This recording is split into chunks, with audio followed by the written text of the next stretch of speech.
Give me the 14 when it's 14, the kill 14, what you know about? AR-15, the class 16, when you know the start steam, what you know about? BM-16, yeah, you 16.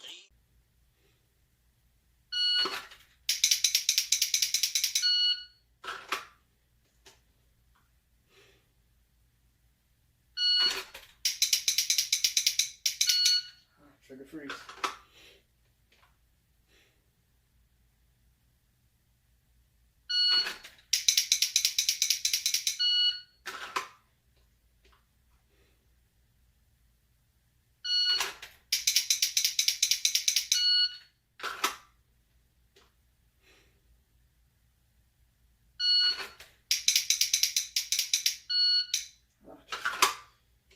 Trigger freeze tonight.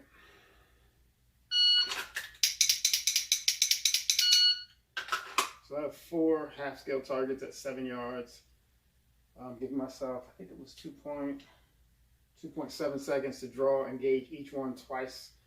They're about, I don't know, maybe 1.5 yards apart for the most part.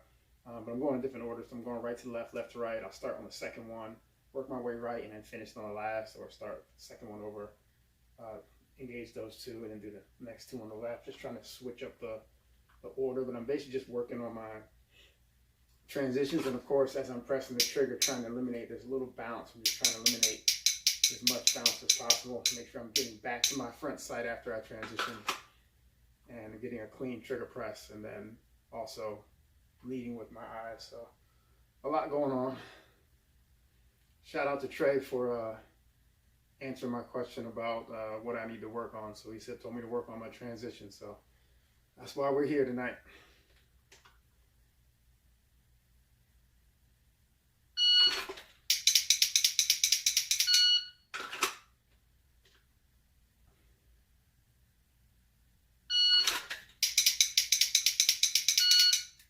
I want to engage that one twice.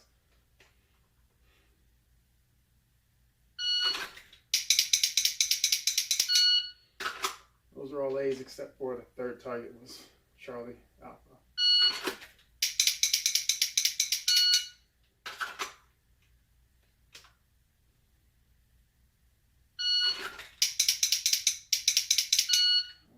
Trigger freeze.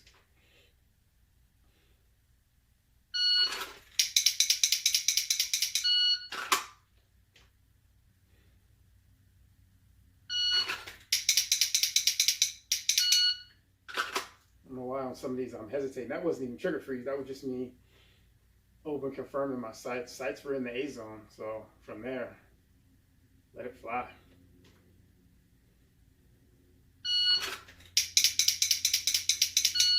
That time I got the gun in front of my eyes.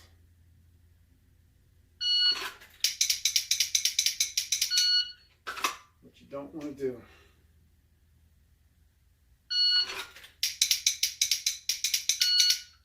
Late.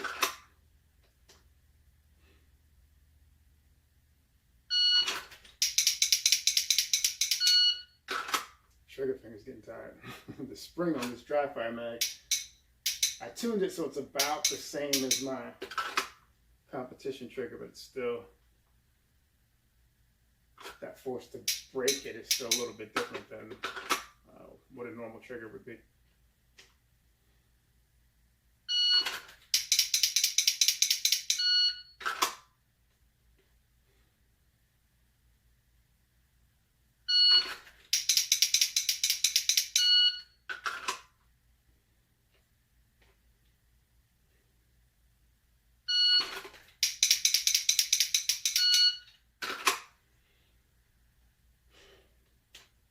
Again and again.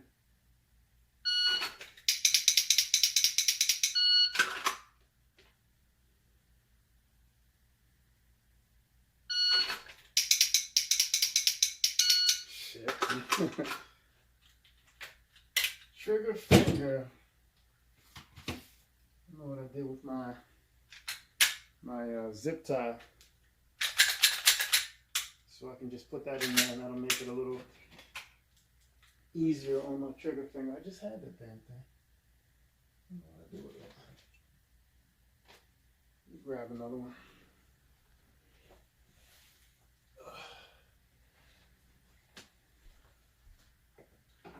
So for those of you who don't know, with a Glock and some of the other striker fire guns, you can just put pretty much anything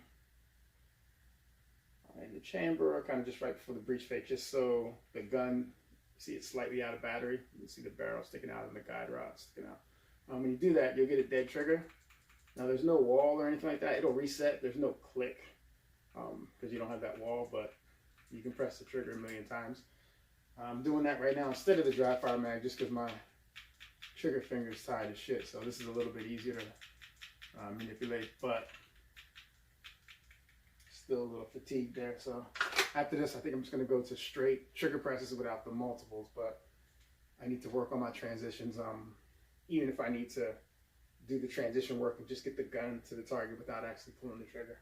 But I was trying to squeeze in some extra trigger work since trigger press is usually one of the issues that I have off and on.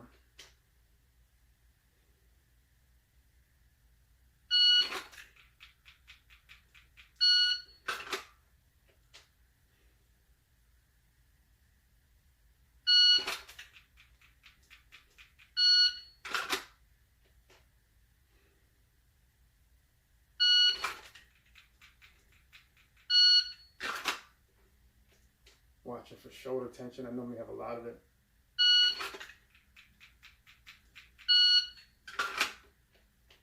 And getting back on that front sight.